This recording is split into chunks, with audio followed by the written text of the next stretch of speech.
The Shoemaker serial killer.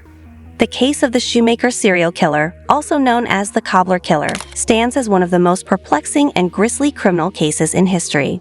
This serial killer, who operated during the late 19th and early 20th centuries, gained infamy for his gruesome murders of young women and children across several European countries. His nickname, the Shoemaker, was derived from his profession, which he used as a cover to lure his unsuspecting victims. The Shoemaker's tale is one of horror, deception, and brutality, and it remains a subject of deep fascination and fear in criminological circles.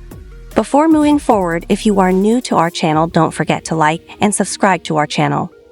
This essay will explore the life and crimes of the Shoemaker serial killer, delving into his background, his methods, the investigation that ultimately led to his capture, and the broader impact his case had on criminal justice and society at large. The Shoemaker serial killer, whose real name was Karl Denk, was born on February 12, 1860 in Münsterberg, a town in the Kingdom of Prussia, which is now part of modern-day Poland.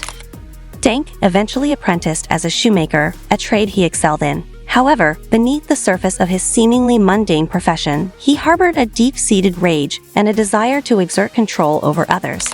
It is believed that these feelings, combined with his fascination with death, led him to begin his killing spree.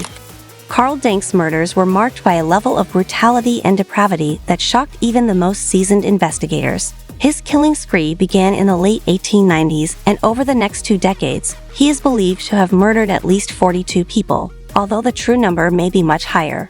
Denk's victims were primarily young women and children, whom he lured to his home under the guise of offering them work or a place to stay. Denk's modus operandi was chillingly methodical. He would invite his victims into his home, where he would offer them food and drink.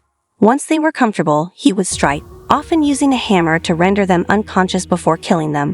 Denk's killings were particularly gruesome because he would then proceed to dismember his victims, removing their flesh and organs in a manner reminiscent of his earlier fascination with dissection.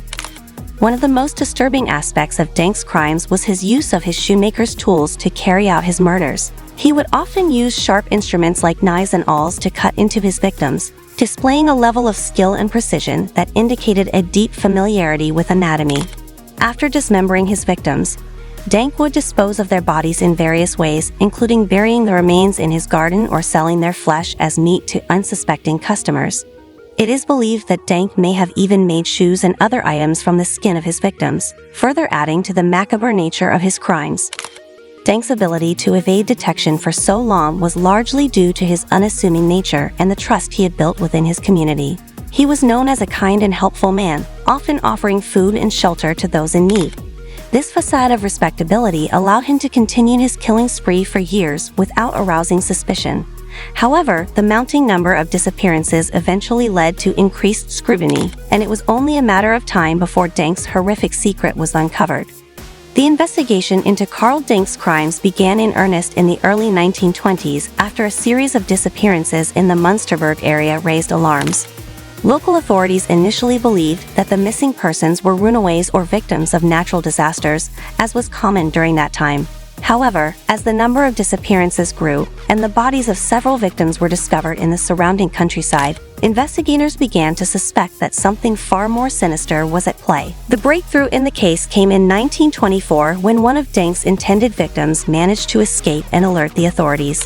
This victim, a young woman who had been lured to Denk's home with the promise of work, was able to provide a detailed description of her attacker and the horrific conditions inside his home. Based on her testimony, police obtained a warrant to search Denk's residence.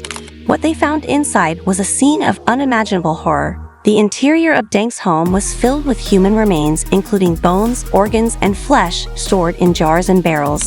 Investigators also found a detailed ledger in which Denk had meticulously recorded the names and descriptions of his victims, along with notes on how he had disposed of their bodies. The discovery of this ledger provided crucial evidence that linked Denk to the murders and confirmed the scale of his killing spree.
If you enjoyed from this video, don't forget to like and subscribe to our channel for future interesting videos. Thanks for watching.